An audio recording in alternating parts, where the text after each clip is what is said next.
예, 반갑습니다. 울산 꿈 분석 심리 상담사 토정 박재훈입니다. 이번 시간에는 부동산 제36탄 도쿄올림픽과 한국 부동산 관계에 대해서 질문자의 질문을 듣겠습니다. 질문하십시오. 예, 반갑습니다, 선생님. 저는 꿈 분석 심리 부상담사로서 꿈 문의자의 내용을 대신 질문해 드립니다. 예, 질문하십시오. 예, 선생님 있잖아요.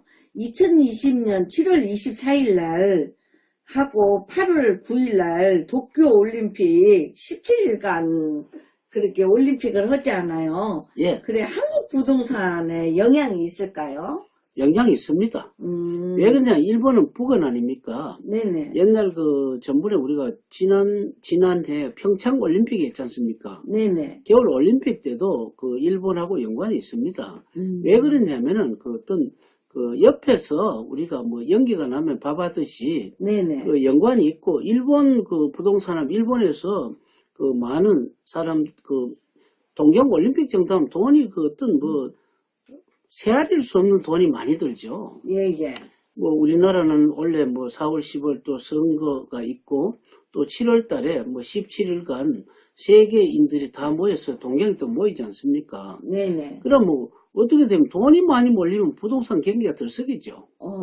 부동산 경기만 들썩이겠습니까? 그렇기 때문에 어찌됐든 돈이 풀리면 일본 사람 우리나라를 놀러도 올 거고, 또 아무래도 여러 가지 유동 관계가 많기 때문에 세계 바로 일본이기 때문에 일본하고 연관이 되는 게 지금은 좀 냉랭하다 하더라도 또 여러 가지 돈이 풀리면 또 그런 것이 또 무마도 되고 합니다. 그렇기 때문에 직접적인 영향이 있고 우리나라 부동산의 영향을 특히 받을 겁니다. 그러면은 이제 평창 올림픽 때요. 예. 일본 부동산의 흐름은 어떻게 하나요? 그때 일본이 잃어버린 20년, 30년이기 때문에 평창 올림픽에서도 일본에서는 요즘 부동산이 일본이나 우리나 실소유자 중심으로 부동산이 된다고 볼 수가 있죠. 실소유자라는 것은 필요한 부동산은 오르고 일반 가치 없는 부동산은 떨어지기 때문에 그런 것이 앞으로 감옥갈수록 더 할 겁니다. 옛날같이 무슨 오르면 다 오르고 떨어지면 다 오르고 서울에 유행했으니까 부산에도 유행할 것이다 하는 그런 망상을 버리시는 게 낫습니다. 그렇구나. 그러면 이제 가장 영향이 있는 부동산 시장은요? 앞으로 영향 있는 우리나라 부동산 시장을 보면 도시부동산이 좋겠죠. 도시농법, 그러니까 시골에서 무조건 재배해가 온다는 개념을 버리셔야 됩니다. 예. 왜 그러냐면 요즘은 태풍이라든지 어떤 대설 같은 게 많이 올 때는 많이 오거든요. 예. 그럼 그때는 농수산물이 이동하기가 굉장히 불편하죠. 네. 조금 있으면 아마 1월 말이나 2월 정도 되면 대설이 아마 올 겁니다. 네네. 왜 그냥 온난화 기온이기 때문에 아주 다습한 어떤 기온이 올라오면 추위가 갑자기 오면 대설이 오거든요. 네네. 그때 강원도라든지 안 그러면 경상도 산간 지역이라든지 그런데 채소가 못 오면 어떻습니까? 가격이 오르죠. 예. 이때 예를 들어가지고 경기도 서울하고 아주 인근 지역에 있는 누가 저장 창고를 해가지고 서울에 유통을 한다면 어떻습니까? 유리하겠죠. 나무의 어떤 불행은 자기에게 끼는 큰 이익을 볼 수가 있죠. 예. 그런 어떤 도시농법 부동산을 좀 생각해 보는 게 좋겠죠. 예, 그 원리구나. 그러면은 또 2020년 이렇게 가을쯤에 한국 부동산 시장은 어떻게 보나요? 가을이야 그런 것은 우리는 보통 음력으로 7월부터 입추 처서부터 가을이라고 생각하거든요. 그렇죠. 근데 그것은 8월 아니겠습니까? 예. 그럼 8월인데 우리나라 가을의 추세를 보면 대강 추석 세고. 네네. 그러니까 한 9월부터 이렇게 가을이라고 보시면 될 겁니다. 9월부터 가을이라 하면은 그때는 이미 4월, 10월 총선, 그 다음에 7월 달에 올림픽, 또 그 다음에 우리는 7월 1일 날 또 그던 20년간 묶여있는 공원부지가 해제가 되기 때문에 어떻게 보면 그리고 또 11월 달 같은 경우는 미국의 대선 이런 것이 엮어져가 있는데 이것이 우리는 어떤 부동산 업자들은 교묘하게 이걸 활용을 할 겁니다. 활용을 하게 연계를 해가지고 입체적으로 하면은 어느 정도 내년에 떨어질 때 떨어지더라도 임시는 이것이 달아오른다고 볼 수 있기 때문에 이것을 우리는 좀 유념해가지고 돈의 흐름을 잘 보고 하셔야 됩니다. 그렇기 때문에 가을 이후에 동향을 보고 수요가 있는 거라고 무조건 사는 것이 아니고 자기에게 필요하지 않으면 사서는 안 되겠습니다. 예, 그래, 안 그래도 문의자의 내용을 가지고요. 예, 또 이렇게 설명하는데 어떤 또 질문이 들어왔냐면은요. 예, 2020년 7월 1일 날부터 예, 전국 공원 부지가 예. 해제와 부동산 경기는 어떻느냐고 좀 여쭤달라 하네요. 이것은 뭐냐면은 그 7월 1일 날 보게 되면 지금까지 20년간 묶여진 공원부지 있죠? 네네. 이거 지금까지 20년간 활용을 못 하고 있다가 지금 20년 만에 부지가 해제가 되면 그쪽에 발전이 되겠죠. 네. 그 발전이 되기 때문에 그 발전되게 되면 어떻습니까? 그거는 대대적인 개발이 되든지 좀 그런 경우가 상당히 많습니다. 울산 같은 경우에는 웅촌 같은 데 보면 옛날에 그 공원 부지가 이렇게 묶여 있다가 이제 해제가 7월 1일까지가 되는데 근데 그 북원 쪽에서 농수산물이 이렇게 이동을 하기 때문에 그 분야에 걸쳐가지고 연관이 되는 부동산 그런 게 조금 꿈틀거리지 않겠습니까? 네. 그렇기 때문에 주의를 조금 약간 조금 신경을 쓰면은 실용적인 부동산도 찾을 수가 있습니다. 네. 그러면 주변 부동산 흐름은요? 그러니까 저 공원 부지 해제의 어떤 부동산 주변이라고 하셨잖아요. 예. 그러면 예를 들어 농수산물이 만약에 북원에 간다고 친다면은 예. 농수산물하고 연관이 있는 게 있겠죠. 농산물과 수산물을 농수산물이라고 한다면은 앞으로는 그럼 사람들이 그러니까 뭐 도심지에 있던 농수산물이 약간 변두리를 가잖아요. 네네. 변두리를 가기 때문에 그쪽으로 몰려오기 위해서는 많은 숙박시설이라든지 안 그러면 놀이터라든지 뭐 결혼 예식장 같은 거 많이 하겠죠. 네. 그런데 거기에 시설이 꼭 필요하면서 그 어떤 많은 단체에서 할 수 없는 거 있잖아요. 네네. 뭐 그런 것을 준비해 가지고 변두리 부동산을 활용하는 것도 굉장히 좋다고 봅니다. 야, 그러면 이제 또 배후 부동산의 예. 흐름을 도시와 연관된 부동산들도 있나요? 있습니다. 이것은 무슨 뜻이냐면 독자들은 좀 이해가 하기 어렵지만은 쉽게 설명해 드릴게요.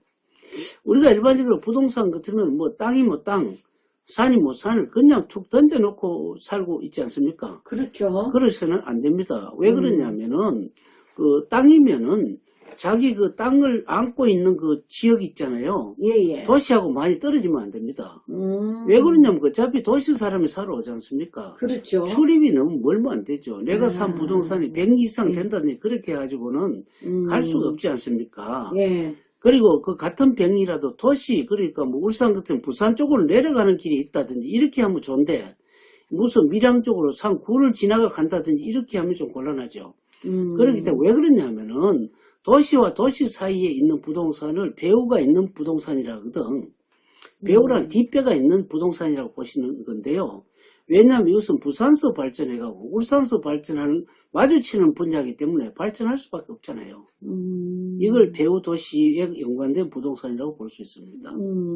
그렇구나. 그러면 공원 해제와 더불어 연관시킬 부동산의 흐름은요?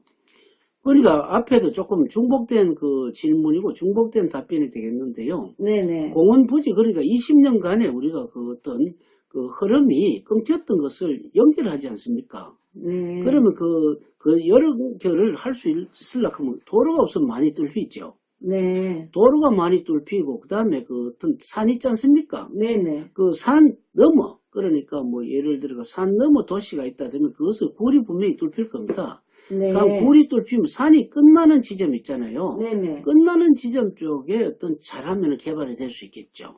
개발이라고 하는 것은 도시의 개발을 믿는다기보다는 거기서 어느 정도 이렇게 굴을 나오면은 조금 약간 휴식처 비슷한 게 있잖아요. 네네. 그 부근에 무슨 뭐 크게 카페라든지 안 그러면 음식점, 안 그러면 다방, 뭐 주유소 이런 쪽으로 대강 맞춰가지고 미리 선점을 해놓으면 좋다고 볼 수가 있습니다. 예, 그래 또 있잖아요. 문의자의 또 내용이 예. 좀 다른 내용인데요. 예. 또 계약기간 만료 시 재계약과 구매 가운데 선택은 어떻게 하느냐고 물어오네요. 이거는 뭐냐면은 우리는 네네. 그 부동산을 우리가 주로 보면은 이 부동산은 부동산이라고 해도 아파트 있잖아요. 네네. 내가 집을 이제 계약을 했는데 뭐 요즘 같으면 2년 내지 3년 만에 이제 계약이 이제 갱신이 되잖아요. 네네. 어떤 경우는 이거를 계속 뭐 집에서 사는 경우도 있고, 네. 안 그러면 가격이 적당하면 사버리는 경우도 있거든요. 네네. 뭐 그런 경우를 묻는 것 같습니다. 이런 경우에는 뭐 요즘 같으면은 부동산이 그 시세가 떨어지는 경우죠. 네. 그런데 이제 4월 달 비수닥에 가면은 어찌됐든 간에 선거하고 연관의 시기잖아요. 네네. 그럼 오를 수 있겠죠. 네. 오를 수 있기 때문에 나중에 원래 어차피 계약이 그러니까 4월 안에 계약이 되는 것은 빨리 재계약을 하는 게 좋죠. 그리고 어떤 면에서 살라 그러면 지금 부동산이 어떤 면에서는 사는 게 지금을 헐게 사는 게 되겠죠. 아, 그러면 또 이제 현재 부동산의 가치는 어떻게 봐야 되나요? 현재 부동산 가치는 앞에도 잠깐 설명을 많이 드렸지만은 지금 부동산은 그냥 사면 좋다, 안 사면 좋다 이런 부동산이 아니고 자기가 효용성이 있는 거 있잖아요. 네. 비싸다 할지라도 자기가 가치가 있다고 생각하면 사는 것이 맞고요. 아무리 흔하더라도 자기에게 연관이 없다면 안 사는 게 좋습니다. 꼭 자기에게 필요한 부동산을 사시라는 거죠. 아, 그러면 이제 구매를 하면 좋은 부동산에 이제 그렇게 이제 내 필요하면은 가치를 예, 주고라도 사라 그 얘기네요. 예, 그렇죠. 뭐 예. 예를 한번 들어보면은 만약에 의사 같으면 요즘은 그 병원과 약국이 같이 있어야 되죠. 그렇죠. 병원이 아무리 좋더라도 부근에 약국이 없으면 그것은 조금 불안합니다. 그렇기 때문에 만약에 시골 쪽에 가면은 그 병원이 안 되는 경우도 있잖아요. 예예. 그런데 시골에 있는 데라도 어떤 요즘 최첨단 장비를 만약에 도입을 해서 뭐 넓은 땅에다가 내가 또 약국 있잖아요. 네네. 약사를 그 채용을 하면 되기 때문에 그렇게 해서 하면 어떻습니까? 좀 거리가 있다 하더라도 그 많은 첨단 장비가 좋죠.